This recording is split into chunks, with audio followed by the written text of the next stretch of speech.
What is up, guys? Maleficarum here with some Claudessa gameplay in the background, but the main reason for this video is I want to talk about Strife as a game, as a whole.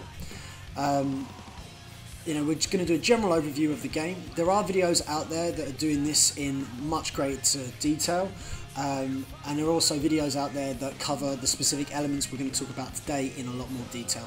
And what I will do is I'll try to link those videos in the description below, so that if you guys are curious about those specific elements or want to learn more, you can check out those links. If you think you've created a video that will help new players and you want it linked below, just let me know, contact me in game or on here somehow, and if I agree with you, I'll put it in the description as well and we can help some new players out. So first and foremost, what is Strife? Well, Strife is a second generation MOBA.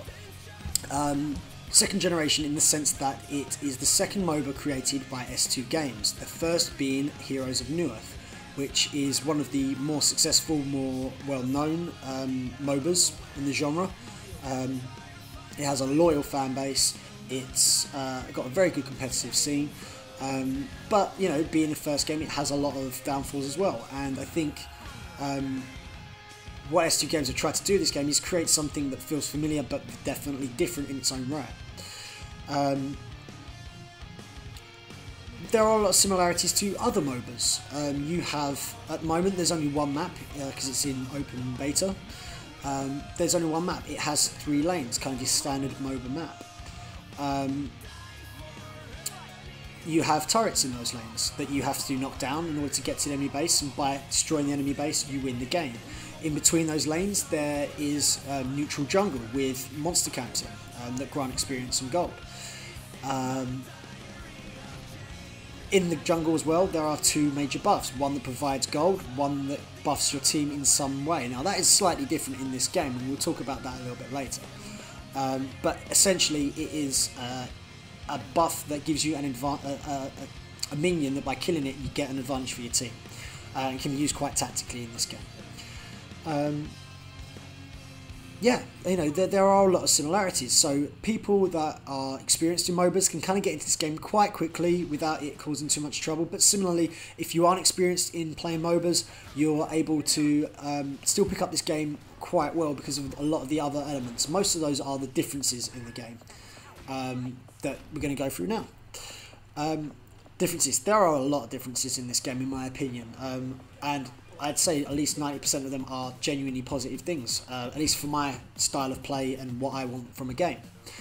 The style of this game itself, if you look at it, you know, you can see on screen now, it's got kind of a cartoony feel to it. You know, it's more fun. It's not taking itself too seriously, but at the same time, it doesn't come off as childish. And I really like that because it does genuinely feel more fun when you're playing it, and it does look pretty. It does look cool. The music in the game, I'm a big fan of music. Anyone that watches me on stream will know that I do love my music. And in this game, you know, obviously the music's off at the moment, but when it gets to really dramatic moments, you know, it builds towards you taking a turret or getting into the enemy base, the music does get more dramatic, so it creates a lot more atmosphere for the game, which I think is a really cool aspect of Strife. One of the biggest selling points of this game, in my opinion, is that you start with all the heroes. You have access to every single hero in this game as soon as that hero comes out, which is brilliant, which is great fun. You know, it's rare for a games company or a new MOBA to offer that, to be fair, and I think I don't know if that's going to stay in future, but for now it's definitely a great feature. In this game you don't have I'm talking from a League of Legends player perspective here, because that's what most of my experience in MOBAs comes from, but you don't have summoner spells. What you do have are pets. Now, each pet provides some passive elements that help improve your game, and also an active. In this instance, I'm playing as Claudessa and I'm using a pet called Tops. Well, if I press F while I've got Tops and it's not on cooldown, it gives me a AoE slow around me, which is great for this style of champion.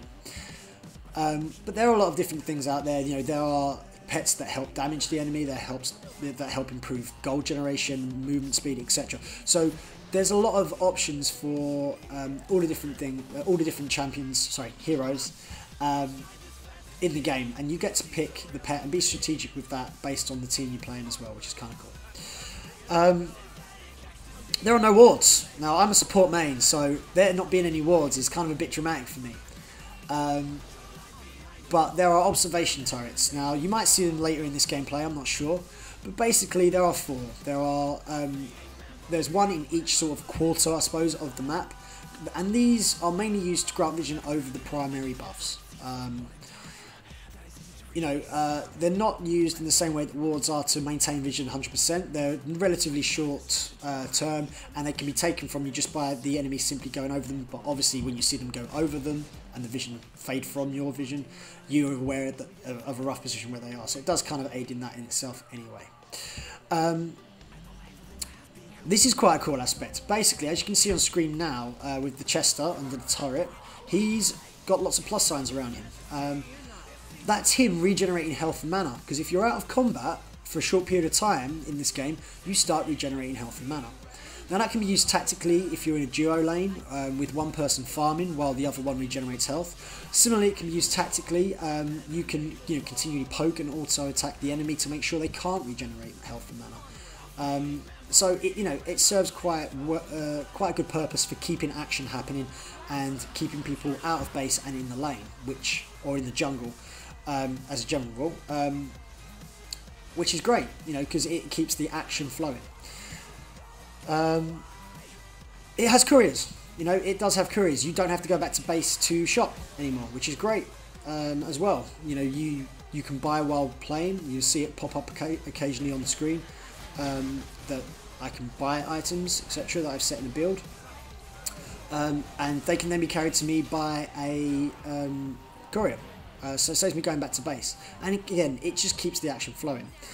Lane positions in this game are slightly different. The meta is generally 2 top, 2 middle, and 1 bottom. The solo lane is bottom because you need 2 people mid really to maintain a good level of security over the main buffs which are either side of that lane. Pretty much the main reason for it, I think. However, like I said before, the meta is quite fluid in this game, and you might not always get that happen in game. You can gain levels in champions. As you play a champion and win more often, you yourself get more levels. That doesn't really grant you any advantage, except that it allows you to show to others that you are more experienced with that champion than other people maybe. And it grants you an avatar that you can display for people to see. So it's kind of like a kudos element. The other thing as well is your kills and assists are matched together. Okay, so you can see what kills you got and what assists you got, but in game it just shows kills and assists as a combined number. Now obviously if you are particularly good at getting kills, then that might be a negative for you, that other people, it kind of shows kills and assists rather than the fact that you're getting all the kills. But at the same time, it means that goal distribution is far, far better, and it encourages more teamwork, which I think is one of the primary focuses of this game.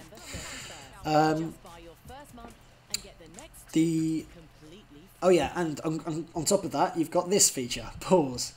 You can pause the game for a short period of time, particularly useful if you get a disconnect or something like that within the team, which was the case in this game.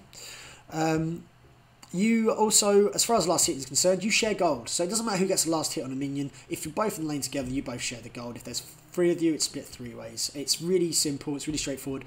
And it's all designed, to reduce toxicity, which we'll talk about in a bit. The other and final element of this game that is really different is crafting. Okay, crafting is you use in-game currency that you get from playing games, not bought with real money. You use that to create unique items. You take the existing items, you can enchant them, you can build them in different ways, and that allows you to create a bit more variety as far as wow, that's a long pause. It allows you to create good variety as far as different builds. So you can technically build the same items on a champion, but because they have different enchants, your hero, will react in a very, very different way, will be built in a very different way, which is really, really cool concept. yeah, I mean, as a whole, it is a great game. I really enjoy it. Now, the reasons why a lot of these elements have been brought in are to reduce toxicity, okay? It's a key feature, and it's a very prominent feature within most MOBAs that there's a lot of toxicity in these games. And so you have no all chat, you cannot speak to the other team. You know, they use the last hit in and that sort of side of things to make sure that toxicity is reduced, and that's not a point of tension anymore. On top of that, you've got obviously more action. You know, the whole game is designed around action and keeping you in lane, stopping you having to go back to base. With the manager regeneration, with the couriers, it's all designed to make sure you basically are fighting consistently and constantly and working well as a team. You know, and it just overall, it's just a better mentality to have for a games designer, in my opinion. You know, they're designing it with the community in mind, and I think that's a really cool idea. You have less items in game. You know, there's not that many items. There's a good amount, but it's all designed around you crafting and utilizing that to, you know, to make sure that that's how you get that variety, which is kind of cool. You know, I think, in summary, I like this game. I like it a lot. I've been streaming it a lot recently. I've been enjoying playing it, and I just think it's a step in the right direction for the MOBA genre. I hope it succeeds as a game, and I hope it continues to develop into something that can be both competitive and less toxic, because that would be a great game to have. Okay, thank you for watching, guys. If you've enjoyed the game, if you enjoyed the video, please feel free to like the video and post a comment below. Feel free to subscribe to my YouTube channel. You can find a link to my Twitch page in the description below also. Feel free to give me a follow, it's massively appreciated. If you've got any questions to follow up from this, feel free to ask them below. But hopefully you found this useful, and yeah, thank you for watching. Cheers, guys.